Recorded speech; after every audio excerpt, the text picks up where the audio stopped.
Assalamualaikum warahmatullahi wabarakatuh. Saya Nurul Cahyani Putri, NIM 190101010714 akan memaparkan materi tentang kematangan jiwa beragama, mata kuliah psikologi agama. Ada 3 pembahasan yang akan saya jelaskan kali ini. Yang pertama, kriteria kematangan jiwa beragama. Yang kedua, problem keimanan dan kadar keimanan seseorang. Yang ketiga, gangguan terhadap keimanan seseorang. Kematangan jiwa beragama adalah kemampuan seseorang untuk mengenali atau memahami nilai agama yang terletak pada nilai-nilai luhurnya, serta menerapkan nilai-nilai tersebut dalam bersikap dan bertingkah laku.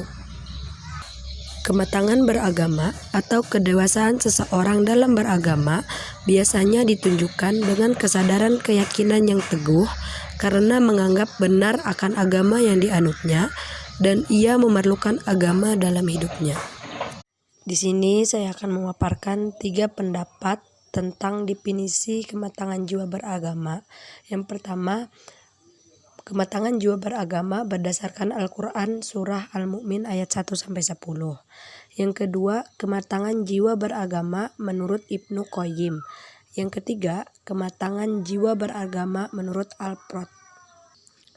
Nah, yang pertama, kematangan jiwa beragama berdasarkan Surah Al-Mu'min ayat 1-10.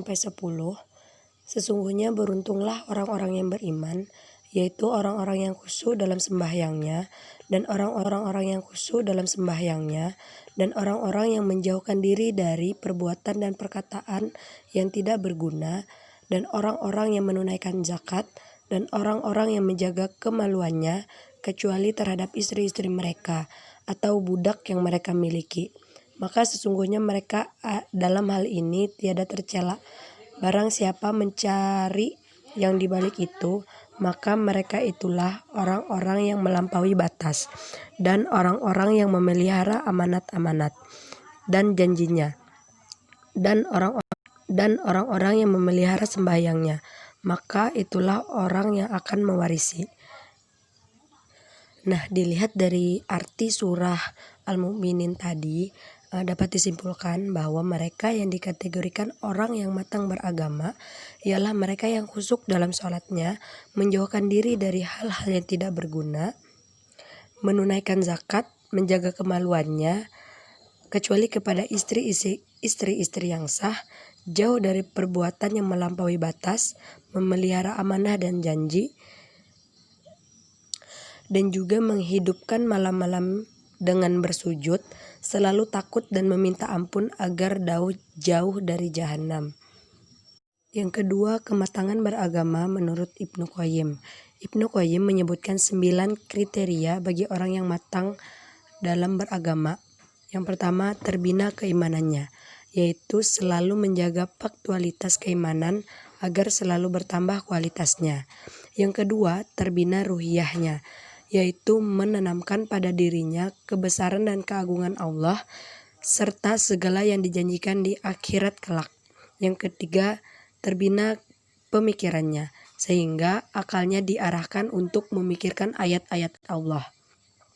Yang keempat, terbina perasaannya, sehingga segala ucapan maupun ungkapan perasaannya hanya ditujukan kepada Allah. Yang kelima, terbina akhlaknya, yang dimana kepribadiannya dibangun di atas pondasi akhlak mulia. Yang keenam, terbina kemasyarakatannya. Kita menyadari kita sebagai makhluk yang sosial dan kita harus memperhatikan lingkungan sehingga kita berperan aktif dalam mensejahterakan lingkungan, baik intelektualitas maupun ekonomi dan lain sebagainya. Yang ketujuh, terbina kemauannya, sehingga tidak mengumbar kemauannya ke arah yang destruktif, tetapi diarahkan sesuai dengan kehendak Allah. Yang keenam, terbina kesehatan badannya, karena memberikan hak-hak badan untuk ketaatan kepada Allah. Dan yang terakhir, terbina nafsu seksualnya, yaitu diarahkannya perkawinan yang dihalalkan oleh Allah Subhanahu wa Ta'ala. Yang ketiga, kematangan jiwa beragama menurut Al-Prot. Alport memberikan ciri-ciri individu yang memiliki kematangan beragama. Ada 6 ciri-ciri yang dijelaskan oleh Alport. Yang pertama, kemampuan melakukan diferensi, yaitu maksudnya sebagai individu dalam bersikap dan berperilaku terhadap agama secara objektif, kritis, reflektif, berpikir terbuka, dan tidak dogmatis. Yang kedua, berkarakter dinamis, artinya mampu mengontrol dan mengarahkan motif-motif dan aktivitasnya. Yang ketiga, konsistensi moral, yaitu keselarasan antara tingkah laku dan moral.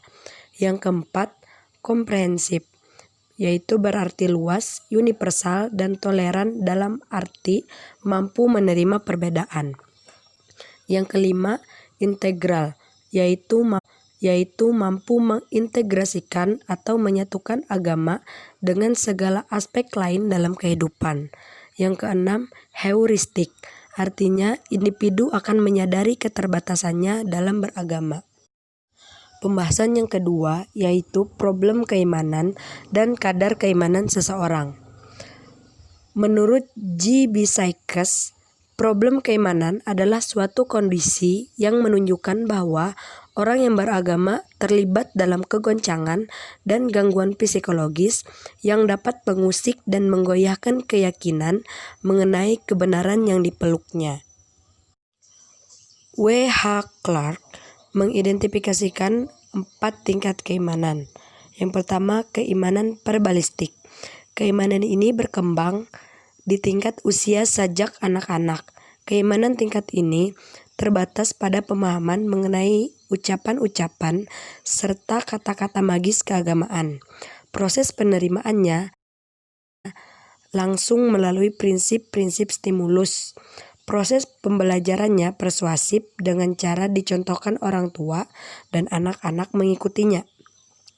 Terus, apabila anak bisa dalam mengucapkan kata-kata itu, maka diberi hadiah sebagai imbalannya. Meskipun berkembang di tingkat usia anak-anak, tapi ada juga yang sampai dewasa, mereka beriman tetapi dalam fase ini. Sebenarnya, fase keimanan seperti ini hanya sekedar diarahkan untuk memperoleh jaminan keselamatan dan keamanan psikologis semata-mata. Karena seorang anak yang berada dalam fase ini dianggap telah mampu mengekspresikan ucapan-ucapan keagamaan seperti itu sesuai dengan kondisi stimulusnya. Mereka akan merasa telah memperoleh jaminan perlindungan dari orang tuanya atau dari orang lain yang dipandang menguasainya. Yang kedua, keimanan intelektualistik. Pada tingkat ini, orang terikat pada kelogisan dan alasan-alasan yang masuk akal dalam upaya menerima keyakinan. Akan tetapi, penerimaan keyakinan secara intelektual itu tidak berarti semata-mata intelektual. Artinya, sampai batas tertentu, memang diperlukan tuntutan kelogisan dalam upaya menerima keyakinannya. Selebihnya perlu dipermasalahkan apakah keyakinan agama itu dicapai melalui proses berpikir murni, sebagaimana tidak perlu sepenuhnya keyakinan agama itu dikaitkan dengan kenyataan hidup. Biasanya tipe dan tingkat keyakinan ini diorientasikan pada bukti-bukti adanya Tuhan, baik secara ontologi, kosmologi, teologi, maupun secara pragmatik. Yang ketiga, keimanan demonstratif. Pada tingkat ini, keimanan lebih banyak diwujudkan dalam bentuk tingkah laku dan pengalaman agama secara demonstratif daripada hanya dalam bentuk kata-kata. Dasar pemikirannya adalah bahwa tingkah laku dan pengalaman agama yang ditampilkan secara demonstratif belum tentu didahului oleh analisis tentang keyakinan itu akan menjadi penyebab munculnya pengalaman ajaran agama. Sebabnya adalah bahwa tingkah laku dan pengalaman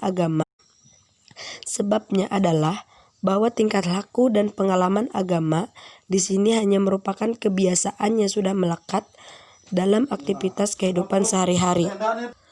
Yang terakhir, keimanan komprehensif integratif. Nah, di tingkat ini adalah keimanan yang paling tinggi. karena tingkat keimanan ketiga tipe di atas nampak perwujudannya dalam bentuk ekspresi partikel yang satu sama lain terpisah. Justru karena terpisah itu, maka ketiganya tidak dapat memberikan kepuasan kepada pemiliknya, mengingat masing-masing mengandung kepincangan. Selanjutnya, faktor-faktor penyebab problematika keimanan. Kalis mendefinisikan 5 hal yang dapat mendongkel atau menggoyahkan ketegaran keimanan orang yang beragama. Yang pertama, kontradiksi antar ilmu dan agama. Yang kedua, akibat mempelajari agama lain. Yang ketiga, kesulitan membatasi kebebasan agama. Yang keempat, masalah tujuan hidup. Dan yang kelima, arti mati dan hidup sesudah mati. Pembahasan berikutnya yaitu gangguan terhadap keimanan seseorang. Pada garis besarnya, teori mengungkapkan bahwa sumber jiwa keagamaan seseorang berasal dari 2 faktor, yaitu faktor internal dan faktor eksternal. Pendapat yang pertama menyatakan bahwa manusia adalah homo religius, yaitu makhluk yang beragama, karena manusia sudah memiliki potensi untuk beragama. Potensi tersebut bersumber dari faktor internal manusia yang termuat dalam aspek kejiwaan manusia seperti naluri, akal, perasaan maupun kehendak dan sebagainya. Pendapat yang kedua ialah teori yang menyatakan bahwa jiwa keagamaan manusia bersumber dari faktor eksternal. Manusia terdorong untuk beragama karena pengaruh faktor luar dirinya, seperti rasa takut, rasa ketergantungan, ataupun rasa bersalah. Nah, yang pertama faktor internal. Faktor internal terbagi lagi menjadi 4 faktor. Yang pertama, faktor hereditas. Secara garis besar, pembawaan sifat turunan terdiri dari genotip dan fenotip. Genotip merupakan keseluruhan faktor bawaan seseorang yang walaupun dapat dipengaruhi lingkungan, namun tidak jauh menyimpang dari sifat dasar yang ada. Sedangkan fenotip adalah karakteristik seseorang yang tampak dan dapat diukur seperti warna mata, warna kulit, dan bentuk fisik. Jiwa keberagaman memang bukan secara langsung sebagai faktor bawaan yang diwariskan secara turun-temurun, melainkan terbentuk dari berbagai unsur kejiwaan lainnya yang mencakup kognitif, afektif, dan konatif. Tetapi dalam penelitian terungkap bahwa makanan dan perasaan ibu berpengaruh terhadap kondisi janin yang dikandungannya. Nah, adapun Margaret Mead mengemukakan penelitiannya terhadap suku Mandumur dan Arpes bahwa terdapat hubungan antara cara menyusui dengan sikap bayi, yang mana bayi yang disusukan disusukan secara tergesa-gesa menampilkan sosok yang agresif, dan yang disusukan secara wajar dan tenang akan menampilkan sikap yang toleran. Yang kedua, tingkat usia. Dalam bukunya The Development of Religious on Children, Ernest Harms mengungkapkan bahwa perkembangan pada anak-anak ditentukan oleh tingkat usia mereka. Perkembangan tersebut dipengaruhi pula oleh perkembangan berbagai aspek kejiwaan, termasuk perkembangan berpikir. Anak yang menginjak usia berpikir kritis lebih kritis pula dalam memahami ajaran agama. Selanjutnya, pada usia remaja, mereka menginjak usia kematangan seksual. Pengaruh itu pun menyertai perkembangan jiwa keagamaan mereka. Yang ketiga, kepribadian. Kepribadian menurut pandangan psikologi terdiri dari 2 unsur, yaitu unsur hereditas dan pengaruh lingkungan. Hubungan antara unsur tersebut yang membentuk kepribadian. Adanya kedua unsur yang membentuk kepribadian itu menyebabkan munculnya konsep tipologi dan karakter.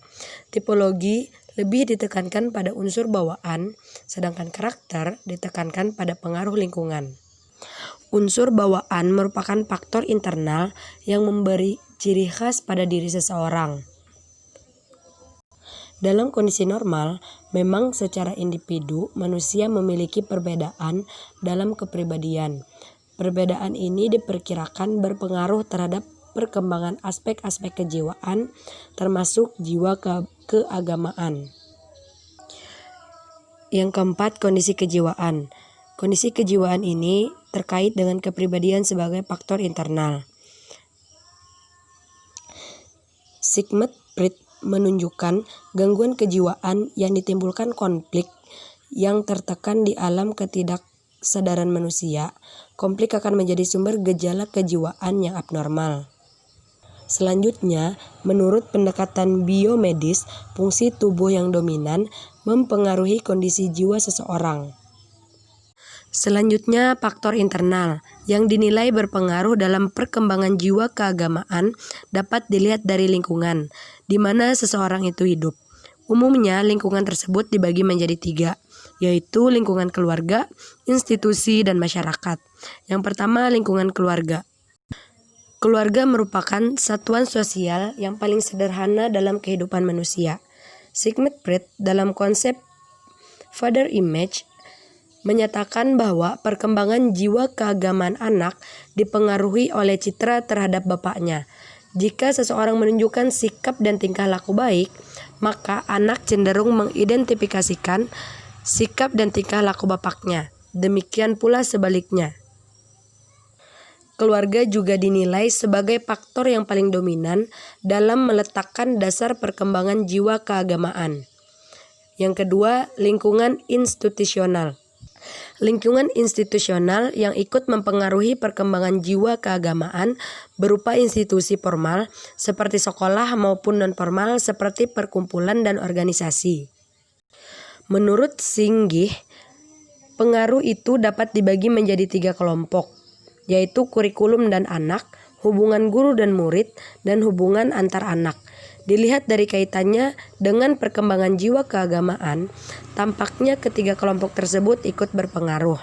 Sebab pada prinsipnya perkembangan jiwa keagamaan tidak bisa dilepaskan dari upaya untuk membentuk kepribadian yang luhur.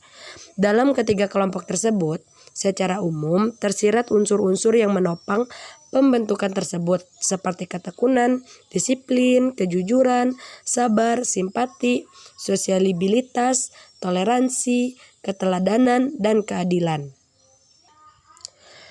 Pergaulan di masyarakat umumnya kurang menekankan pada disiplin atau peraturan yang harus dipatuhi secara ketat.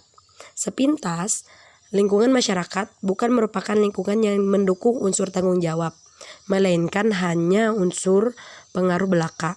Tetapi norma dan tata nilai yang ada terkadang lebih mengikat sifatnya. Bahkan terkadang pengaruhnya lebih besar dalam perkembangan jiwa keagamaan anak dalam bentuk positif maupun negatif. Contohnya, lingkungan masyarakat yang memiliki tradisi keagamaan yang kuat akan berpengaruh positif bagi perkembangan jiwa anak. Sebab kehidupan keagamaan terkondisi dalam tatanan nilai maupun institusi keagamaan. Keadaan seperti inilah bagaimanapun akan berpengaruh dalam pembentukan jiwa keagamaan warga dan masyarakatnya. Sekian pemaparan materi tentang kematangan jiwa beragama dari saya. Semoga bisa dipahami. Salah dan hilaf mohon dimaafkan. Sekian dari saya. Terima kasih.